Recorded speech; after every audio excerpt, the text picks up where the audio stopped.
Hello everyone, and please have a seat. Enjoy this nice room in the Parliament. Thank you very much. Welcome to this public hearing, Association Agreements Beyond Rhetoric.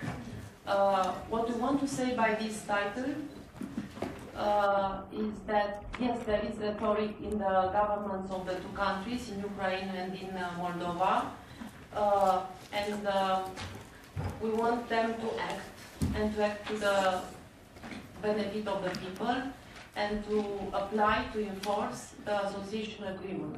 So we don't want only rhetoric. This hearing is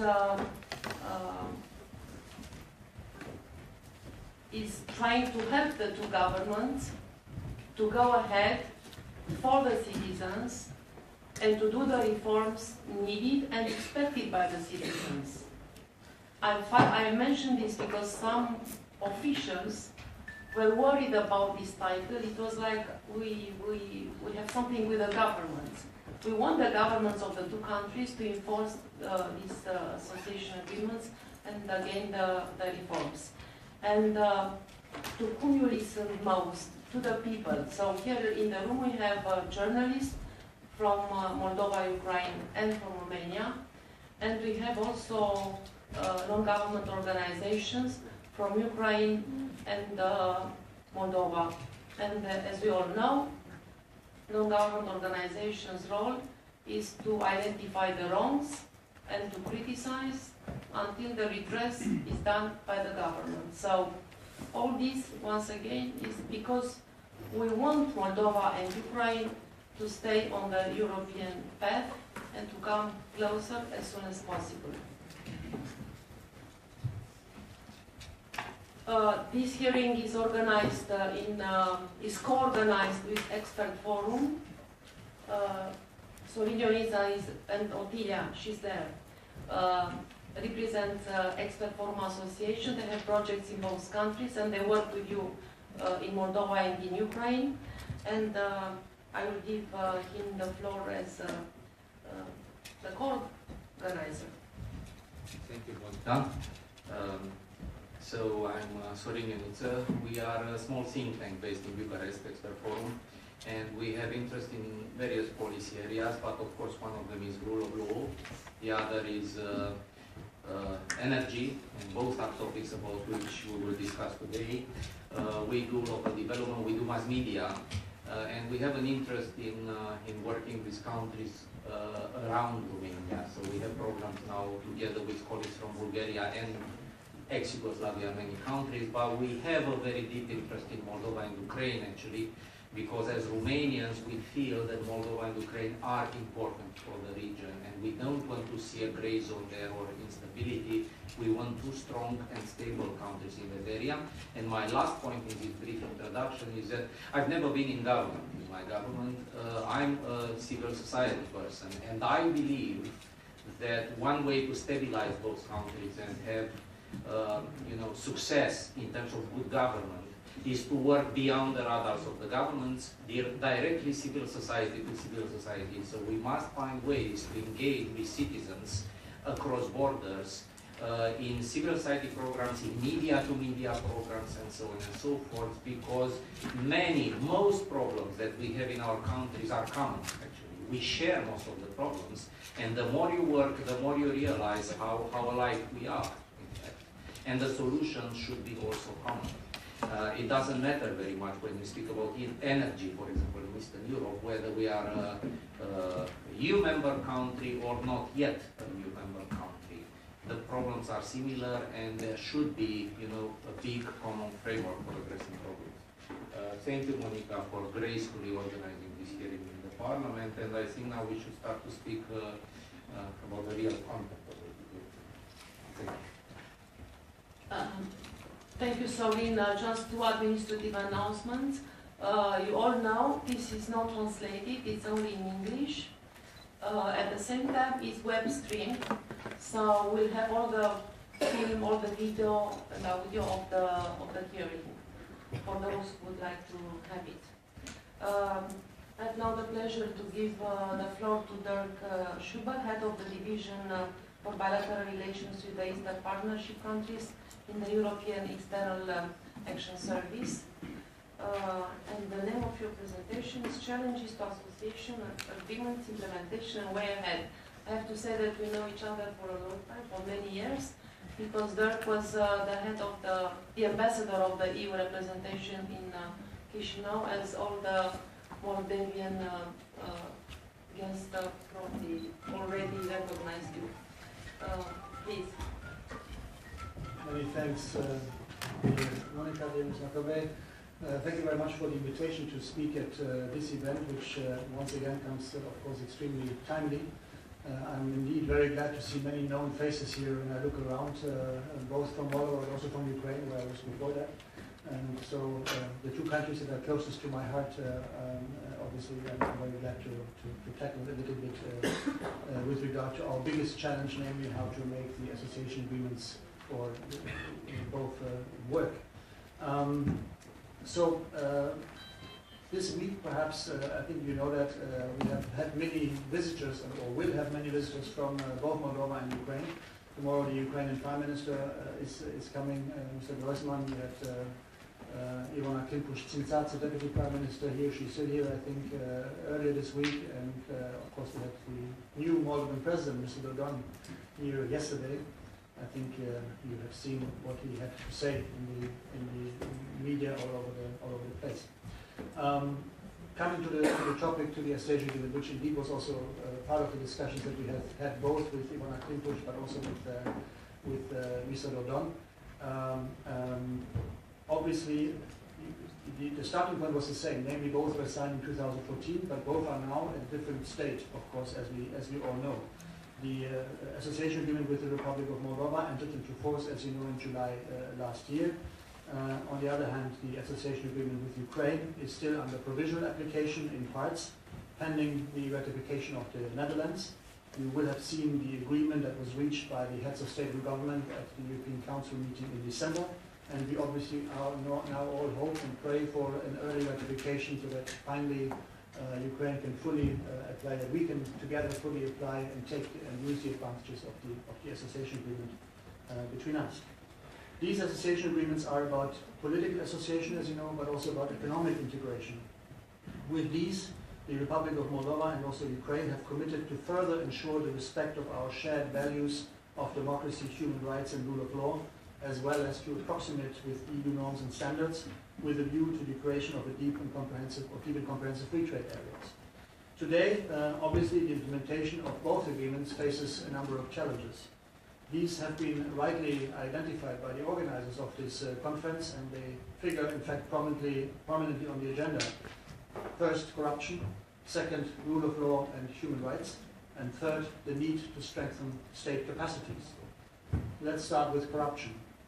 Corruption is widespread in Ukraine and in the Republic of Moldova as well, at all levels, and it also implies the politicization of state institutions.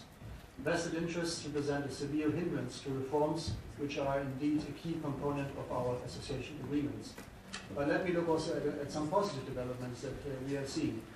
And I would like to start with Ukraine in this context. In the last few years, Ukraine has made huge progress in the fight against corruption, starting by adopting a very ambitious legislation, continuing with the establishment of independent anti-corruption bodies, and a very successful launch of a new system of the declaration of public officials' assets, one of the most ambitious, if not the most ambitious in Europe.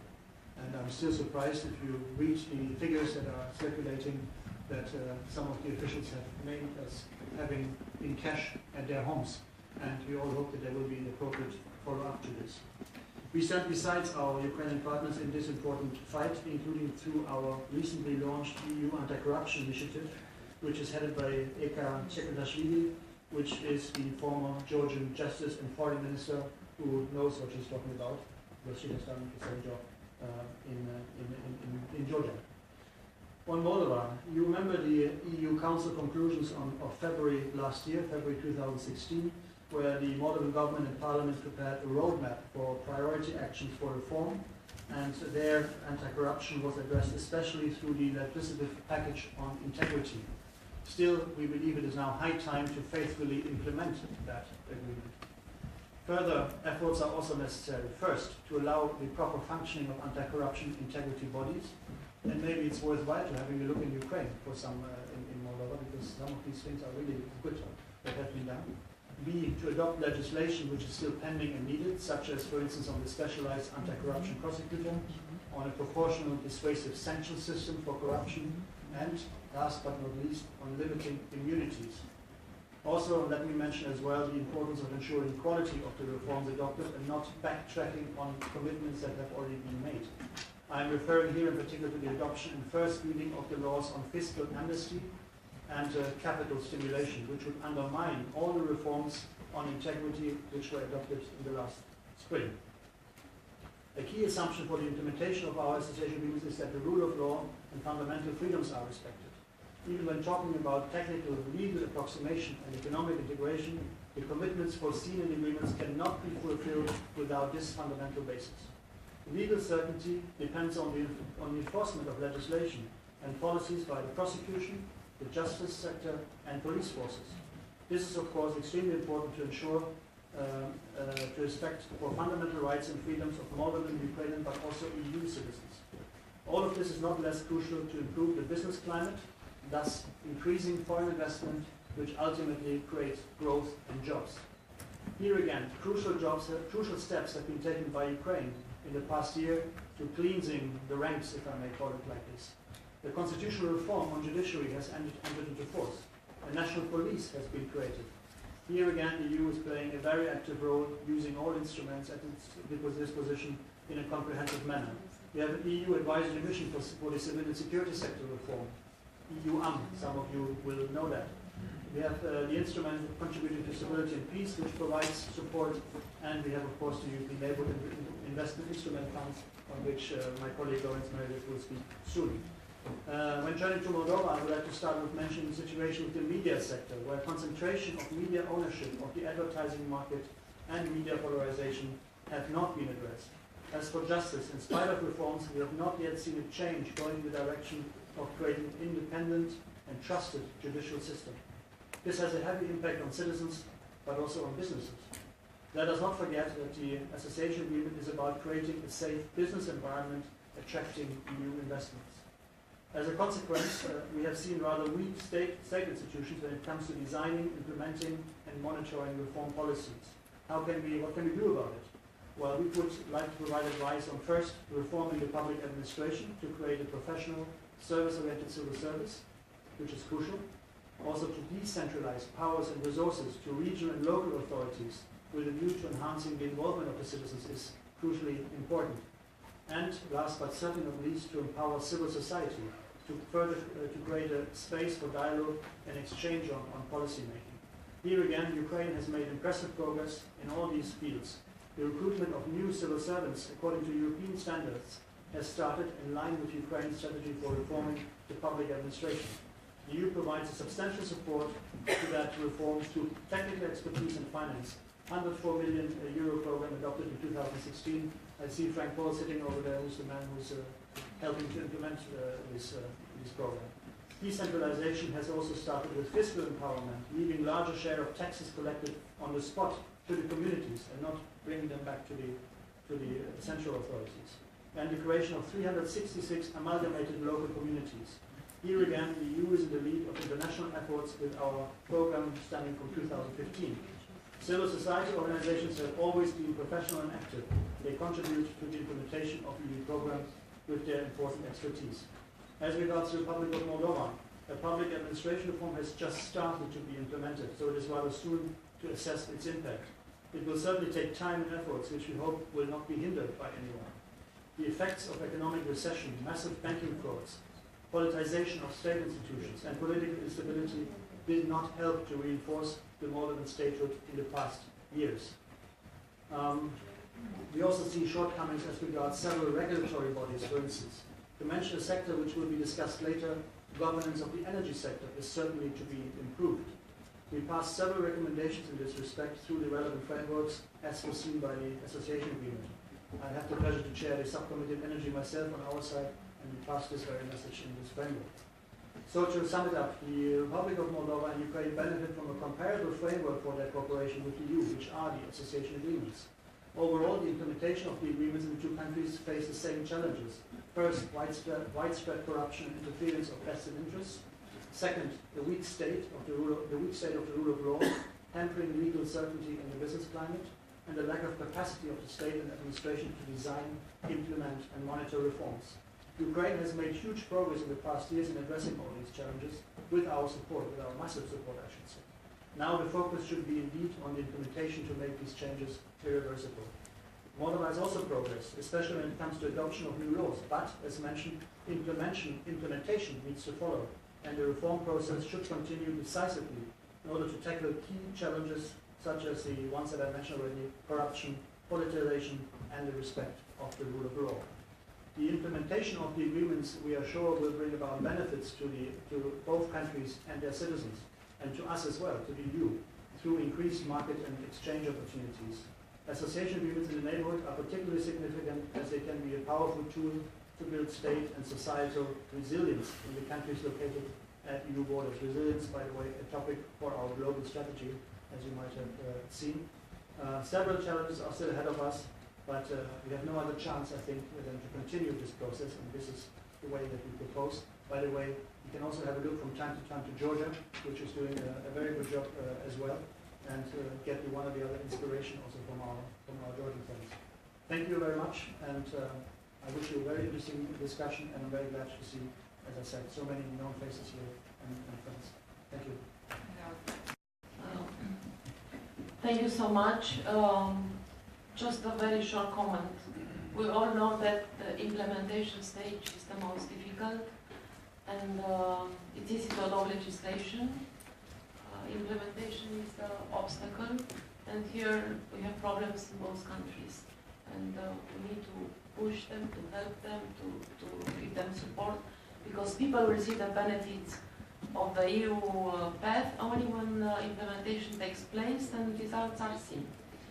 Now the next guest is Lawrence Meredith. He's the director, Neighborhood Eastern Neighborhood.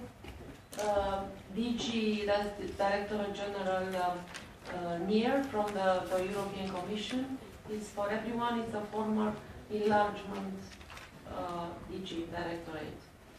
And also from the same, we have Jutta Edkover. She's there. She's from the support group for Ukraine, and she will answer all your questions on Ukraine. She's a European Commission, is the partnership challenges and opportunities. Lawrence, you have the floor. Ladies and gentlemen, good afternoon. Thank you very much, Monica, for this very kind invitation to this very important discussion. It's always a pleasure to be with also a number of faces I know well, and I think it's an important subject. So Dirk's already very eloquently spoke about the specific context of both Ukraine and Moldova, from the political angle and the specificities of the association agreement. What we agreed I would do is to set this in the broader context of Eastern Partnership and see how these themes are indeed important challenges, both for Ukraine and Moldova, but also broadly for Neighbourhood East as a whole. And I might add a couple of comments specifically on some of the assistance angle, but that will be covered in more detail in the panels that will follow, first on Ukraine and then on Moldova. I mean, let me start from what Monica said in her opening remarks. I think it's really important, and Commissioner Hahn very much shares the same vision, that at the end of the day, this is all about the citizens. It's about delivering tangible results for citizens. And together, Commissioner Hahn and the High Representative, we've prepared a document at the end of last year that we're working on called 20 Deliverables for 2020. And I mean, the overarching goal of our work is set out in the European Neighbourhood Policy Review in late 2015, is stabilisation for economic development. And I think the association agreements are at the heart of that agenda in the context of Ukraine and Moldova, and as well as Dirk has already said, of course, for Georgia. And what we've identified is, and this was the common view both of the 6 Eastern partners and also of the 28 European Union member states, is when at the last summit in Riga, there was agreement that going forwards, the Eastern Partnership would focus on 4 key areas. Firstly, economic development, because as I said in the beginning, it's about citizens, and what citizens want most is better living conditions, enhanced prosperity. So that's the main goal. But to succeed in this, you need a number of other elements, and we pick out 3 in the Eastern Partnership in addition to the economic development. And governance is a key challenge. And I think I would highlight, as is set out in the Eastern Partnership documents, 3 particular aspects. We've talked a lot, and we will talk more in detail in the panel about justice reform. And it's of course about citizens' rights, but it's also about the attractiveness of the investment climate, the reliability for business community of getting contract enforcement. So it's both about citizens' everyday life, but also about the economic potential of the countries. And we know that there are 2 other key factors that play into this. One Dirk touched on we touched on both, public administration reform, the effectiveness both at the central but also at the regional level of governments to provide services to citizens and to provide reliable services also to businesses. And the third aspect that we cover under governance is tackling corruption, which, as we know, in both Ukraine and Moldova has been and is still a major challenge. There are, of course, important efforts in both countries underway to tackle this issue, but it requires a sustained and long-term commitment, and as Dirk has already said, very much a focus. I think the framework is very largely in place. In many ways, the institutions are in place, but what we believe is the absolute priority now is strong and sustained implementation of the commitments taken to tackle corruption. The third area, which is inherent to a successful economy, is connectivity. This is transport infrastructure, this is energy infrastructure that we're going to talk about in particular today, and it's also in an increasingly digital world, the digital agenda. And the fourth area, which is very important, is the people-to-people contacts and this whole question of human capital and skills development. And I think when we look at these 4 areas, there's also a cross-cutting issue that we think is central to the success of the reform efforts. And that's to conduct reform in an inclusive manner.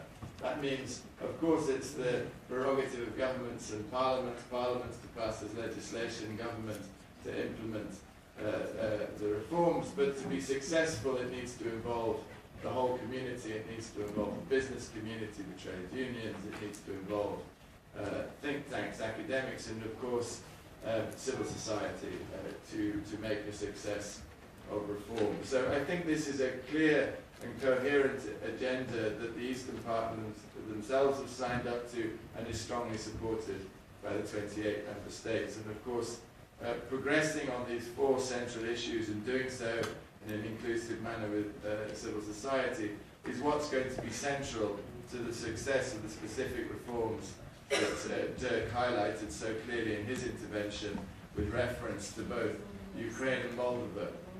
In this, just to explain the division of labour that we have in the European Commission, I as Director cover 5 of the Eastern Partnership countries, Moldova being one of them, but also Belarus and the 3 Caucasus countries, and Jutta is from the part that covers the support group that covers Ukraine specifically, so that's why there's 2 of us on the panel together. So my remarks will focus on Moldova, and I don't want to preempt the the detail of the panel discussion, but it's perhaps useful just to put out a couple of headlines on the two areas that Monica asked me to focus on, namely the rule of law, but also energy.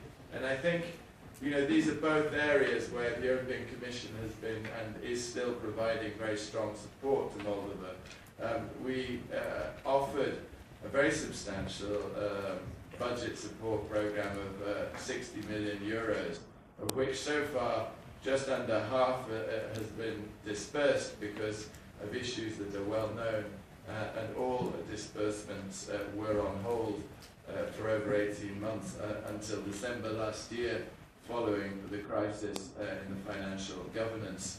We're able to move forward beyond that now, and it will be really important that the government meets the specific conditions that are set out for benefiting further from that budget support on justice sector reform.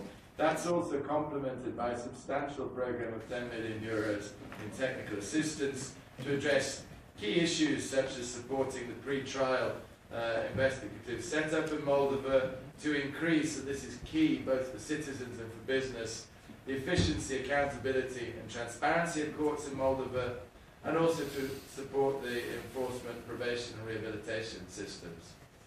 I'll leave it at those headlines for now, and if we want to go into more detail, we can do so in the panel. Moving swiftly and briefly to energy, this is another key area where we're investing. It's an area where the Commission has been very clear what we can do with our grant finance needs to be blended with what we're doing with other major international financing institutions, be it the European Investment Bank, the European Bank for Reconstruction and Development, or the World Bank, and we're currently working with both the EIB and the EBRD, for example, on rehabilitating a power transmission network.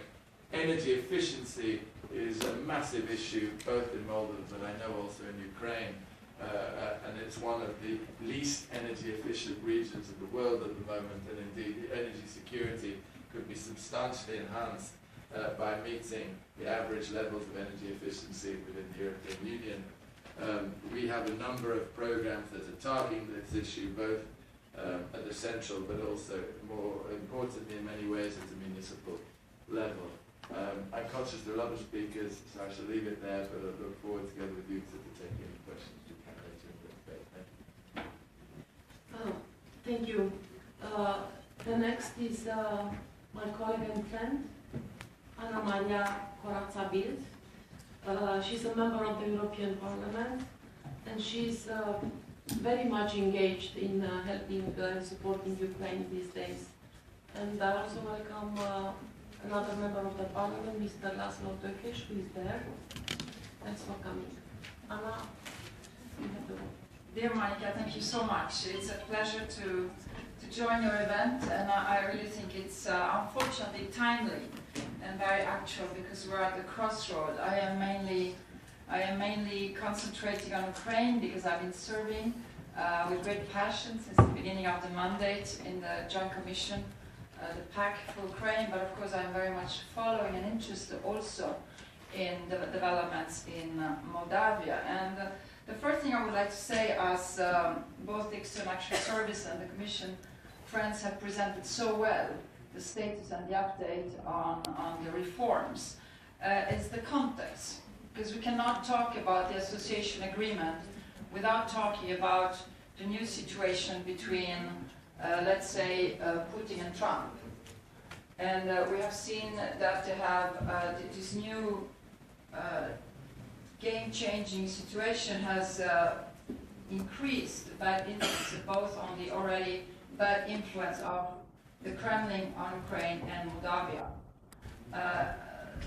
I would like Monica to put some drama here, because we cannot talk about the association agreement without remembering that we have war in Europe.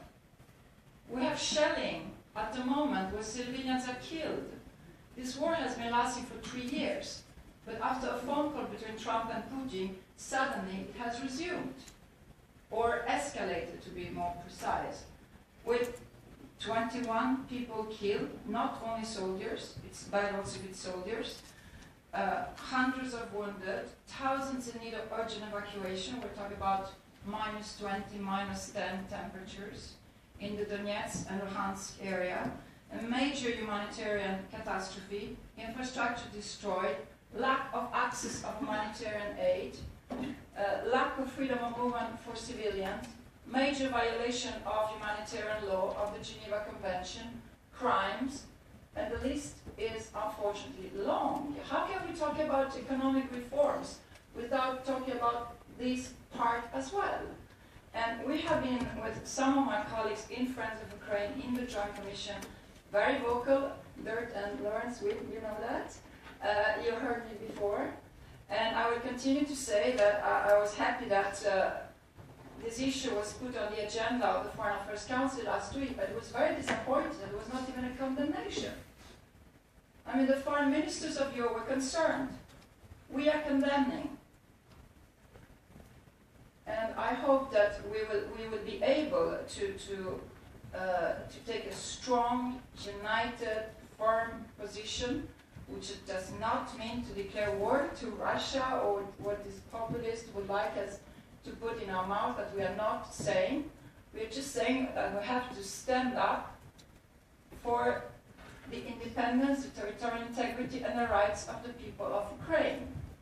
Moldova is not in this situation, but when the president comes here and says that they are considering to withdraw from the DIPA Comprehensive Free Trade Agreement, I'm not sure where this comes from, but it's not a very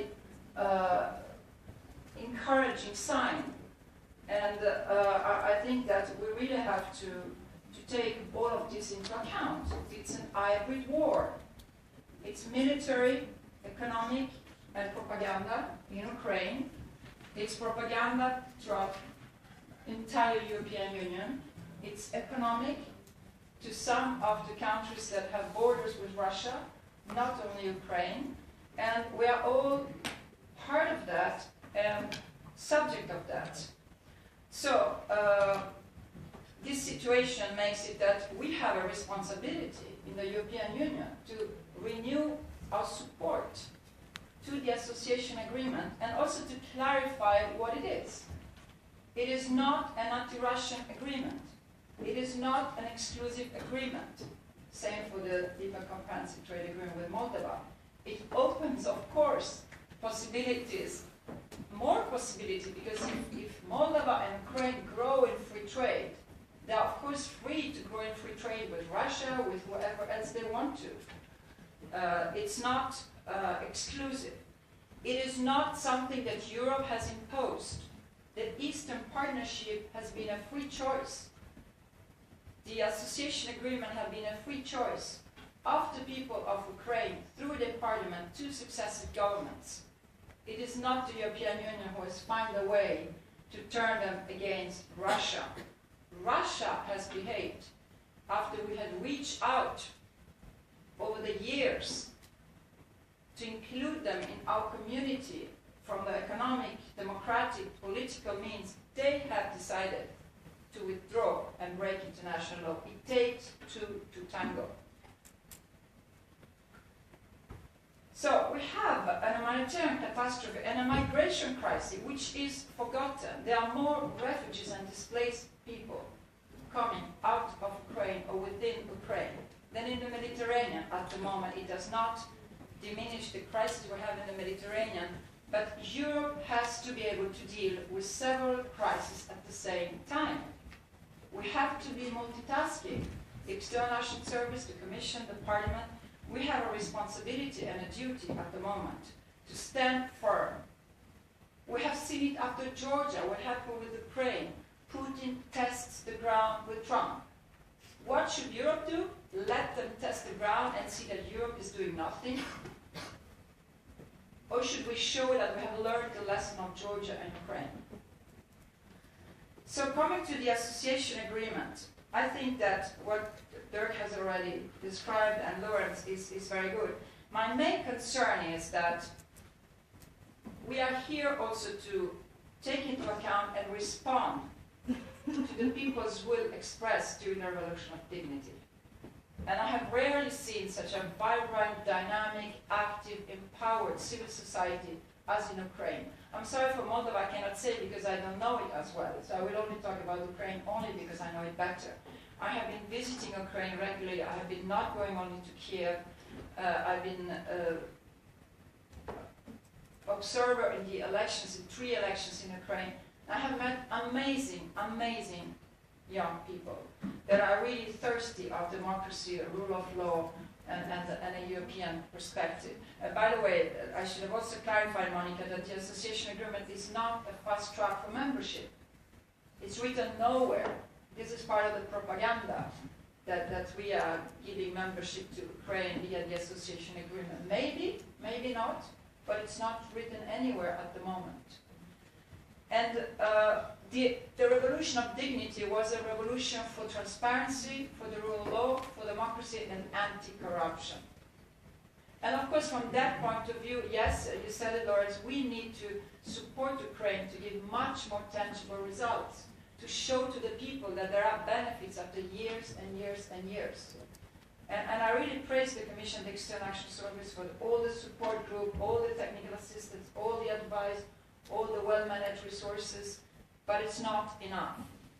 But still, I have to say, I would also like to praise the successive governments of Ukraine, because it's not easy from having a totally corrupted society.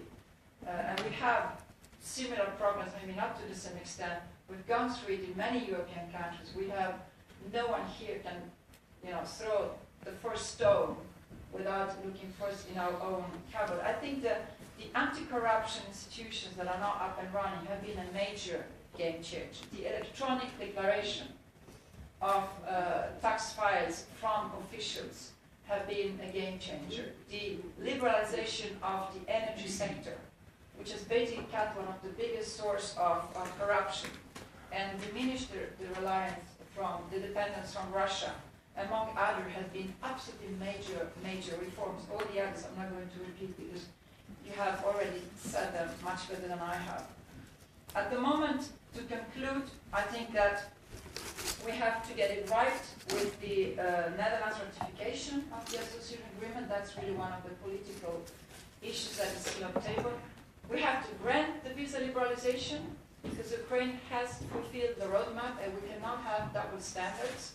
They have done some of the reforms that were really difficult for them to abide from the standards that the Commission had put on the roadmap.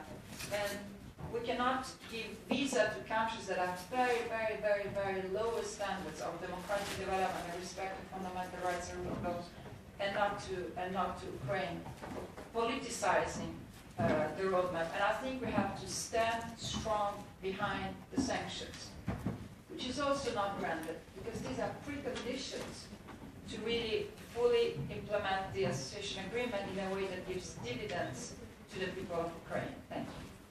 It's very good, and you feel more dignified to hear all this passion and all these truths spoken and told like this. This is beyond rhetoric. Yes. Thank you very much again, and keep your work with Ukraine. We have in the first panel a new speaker who is not on your list. His name is Paul Radu. He is a very important person in this work, as he is running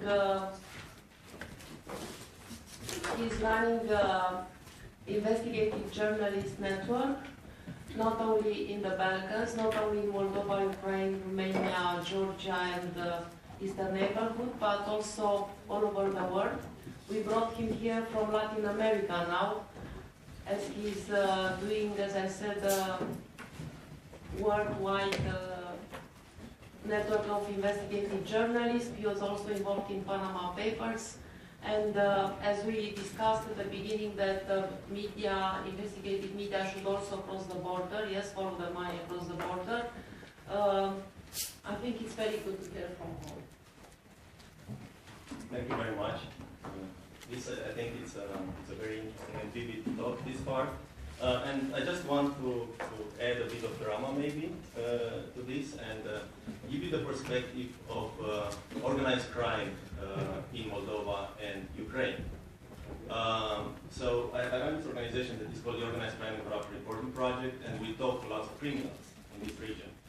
And when we talk to them about the EU and what the EU means for these countries, they laugh at me.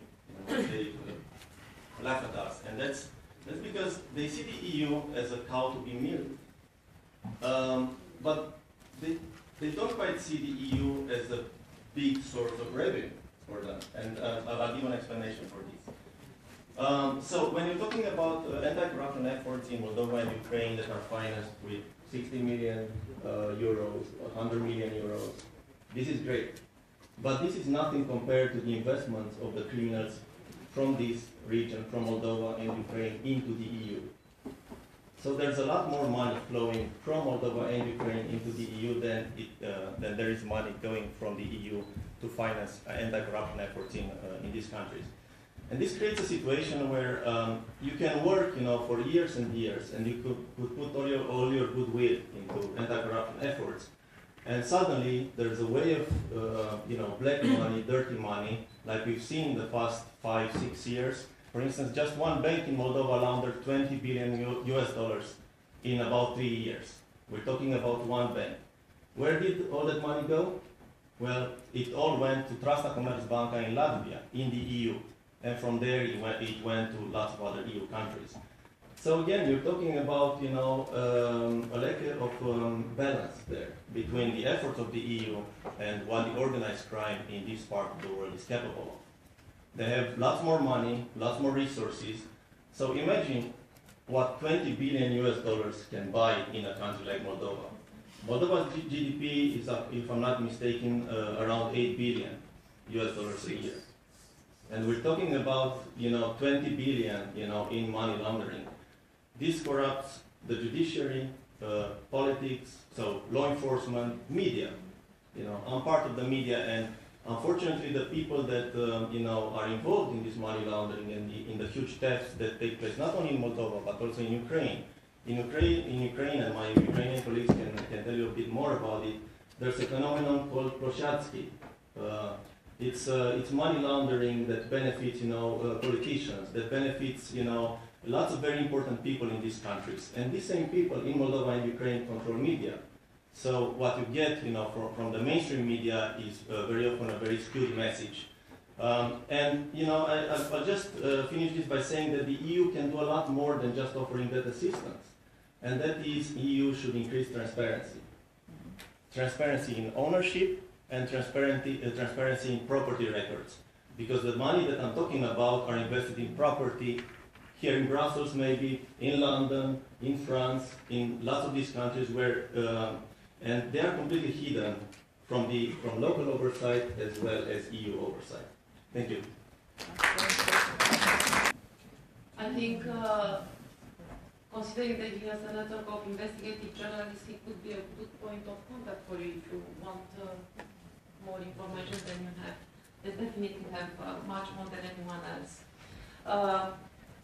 At the end of this first panel, before going to discuss the panel on Ukraine, to move to panel on Ukraine, I would ask our guests to stay and to take maximum 5 questions, short questions from the audience, because then we'll change the panel with the speakers on Ukraine. So quickly, who wants to ask? The Commission, the External Action Service, Ana Maria Corazon-Bild. Can you say your name? Yeah, my name is Valeriu Pasha. My question is on Moldova. Tell me please, it is already known that they are preparing the next financing support from EU for Moldova, for Moldovan government. Tell me please, which are directions or ideas for conditioning for Moldovan government to take this support, and which are the mechanisms for monitoring how Moldovan government really is doing the things that are signing for, because, for example, Mr. Fubel mentioned the last year conditioning, and on my opinion and many people in Moldova, they do not really do the things that signed for. Thank you. Another question? Alina. My name is Sergei Sidorik. I'm here. I'm from Ukraine. I have a question to Anna Maria Karasabil. You are from the OSCE, as I see there. Sorry? Are you from the OSCE? No, from Ukraine. It's a boat now. Behind your left. It's just by chance. Yeah. So I very much welcome your emotional speech, and we need that support. But could you be more specific on possible measures that EU can take to strongly support Ukraine in current situation when we have Trump and all that uncertainty, especially in the situation when Ukraine is very much tied with Minsk agreement and we are not so free in our actions. Thank you very much. Alina, from Ziarul, I know, but I wanted to say it in English. The Guardian newspaper from Moldova. But it's okay to say. The Guardian. I have a question to Monica Macovei and to Mr. Schubel. Because I know you were both in Moldova cooperating and trying to Europeanize Moldova. Mr. Schubel, when you were there, and Monica, we started to have better conditions for journalists, for investigative reporters. The state opened little by little databases, and we could have quite a lot of access to information. Now they close everything, and last days they don't offer us even the CV. They say the CV is a personal data. The name of a public official who is corrupt and misuse public money is a personal data. So my question is, how do you cooperate with them? How do you work with them? And how can you look into their eyes when they make a secret of their CV? And should you anyway cooperate on what you and us may do to get back at least what we have, not to have better conditions? Thank you. Denis? Denis Chanusha, Expert Group Moldova. I have a question related to reforms. Could you please tell me, it's a question for Mr. Meredith and Mr. Schubel, how are you gonna implement reforms which are harming oligarchs that are actually ruling with Moldova and Ukraine? They will not harm themselves, so just maybe you have some ideas on that. And the last question. Please introduce yourself. Thank you. Michael Emerson of SEPS in Brussels. I have a question to the investigative journalist. I'm afraid I didn't get your name yet, but I'm wondering if you are applying your formidable talents and skills to the great Moldovan bank robbery of €1 billion. We would love to know who the beneficiaries of that were and how it worked and how the asset recovery process might work. If you could do something on that, that would be fantastic.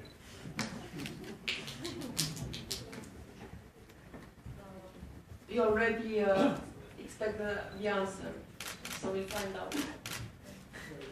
Where is the money? Yes. Okay, we have 5 questions. The first was Valeriu Pasha from Moldova. Lawrence, please. You offer to answer. Sure. Well, maybe it's easy to take both of those Moldova-related questions in one go, if that's okay from Dennis as well. I mean, the first thing to say is that obviously the crisis in Moldova led to a fundamental change in approach from the European Union side. What was that change in approach? We suspended for a substantial period over 18 months the provision of what we call budget support, which, if you like, is perhaps better described as results-based financing. In other words, support to the government in exchange for reform commitments. And we felt that the environment meant that that was no longer possible, and we suspended both ongoing commitments and took no new undertakings. That was pending substantial progress on the reform agenda, investigation into the issue that Michael has just raised himself, and then and also reaching an agreement with the IMF, for which a precondition was a substantial reform of the financial sector. So that that agreement was reached late last year, which has paved the way for some resumption of commitments we had previously taken. However, one of the questions was, what are you going to do going forwards? I think there's a strong commitment, as I said in my introductory remarks, from Commissioner Hahn and all of us on his team, that what we want to focus on with the Moldovan government is delivering tangible results for citizens. And that means that going forwards, we'll be looking at a more project-based approach, which is delivering actual change. It could be, I mean, there are no, we will be discussing issues. For example, one of the areas on the agenda that's key is energy. I mentioned some of the work that we're doing on, but things that make a difference to citizens' everyday lives. It could also be in the future, for example, in the area of waste management. We'll need to discuss future programs in the normal way, but that, I think, gives you a strong signal of the type of approach. On the specific question, if I may continue, because it's a similar theme, related to how do you get traction, I think, again, I come back to what Monica said in her opening remarks about, and I'm sure there are many of you here in the auditorium, on civil society.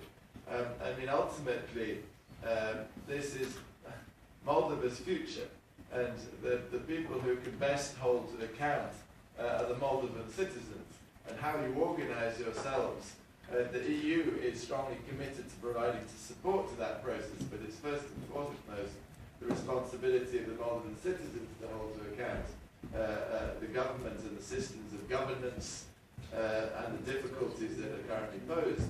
So I would throw the question back and say we are strongly supporting. We want to work with civil society.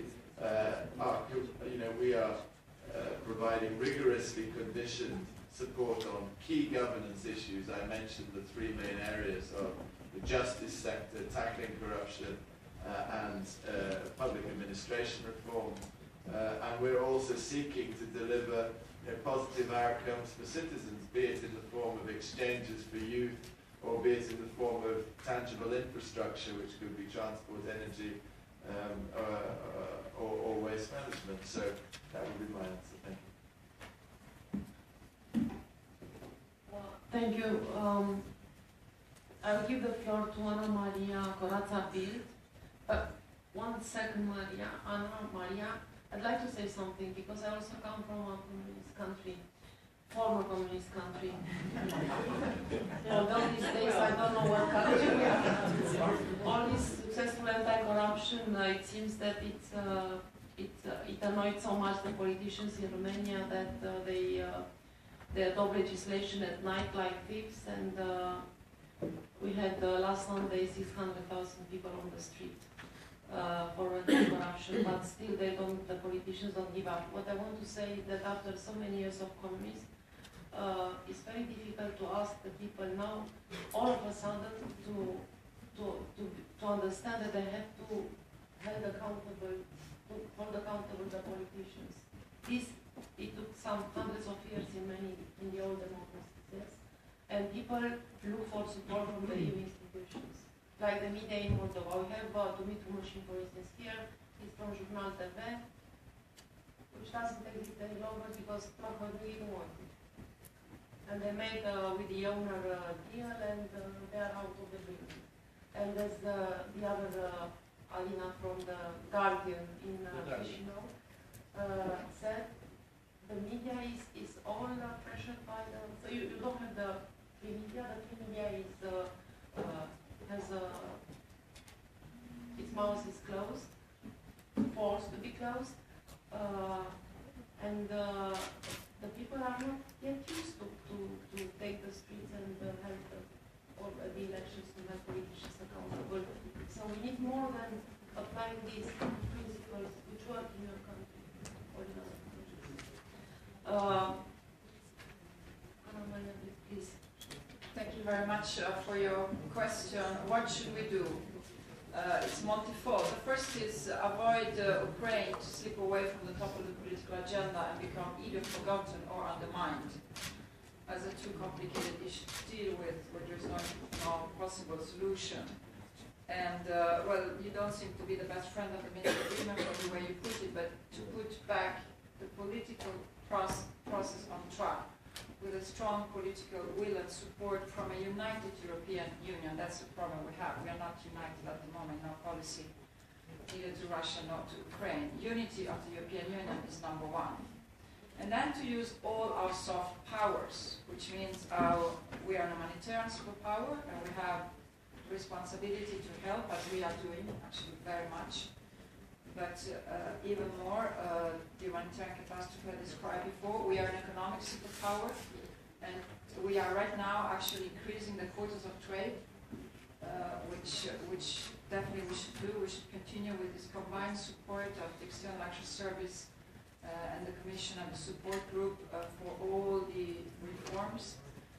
We should get going with the visa liberalization, which means grant the visa to the people of Ukraine because they have fulfilled the criteria.